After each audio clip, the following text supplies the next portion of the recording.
السلام علیکم ورحمت الله وبرکاتو. څنګه چې تاسو ته معلومه ده د سمود د ټیله قافله د غزا طرف ته روانه ده. نو په دې وخت کې مې د مشتاق احمد خان صاحب ویډیو وکته چې هغه خپل موبایل راواخلي او سمندر ته غوځار کړي. هغوی موږ ته ښکاري چې د اسرائیل جهازونه چې کوم دي هغه موږ ته نږدې دي او هغې وایي چې زما موبایل جام کړی دی، زما د خلکو سره رابطه نه کېږي. هغې موبایل راواخیست او سمندر ته یې غوځار کړو. نو هغې وایي چې کیدای شي چې نن شپه یا موږ د سمندر د مایانو خوراک شو یا د اسرائیل د جهاز نشانه شو.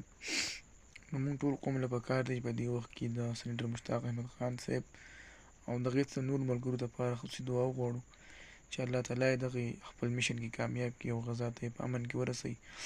بل موږ ټول له پکار دی په دې وخت کې چې موږ د پاکستاني عوام ټول راوځو او د امریکې د سفارتخانې مخې ته لاړ شو او احتجاج وکړو. دا ډېره بهتره وي. ښایي هغه خپل موبایل هم سمندر ته غوځار کړو او هغه په خپل میشن کې مضبوط ولاړ دی او ځي.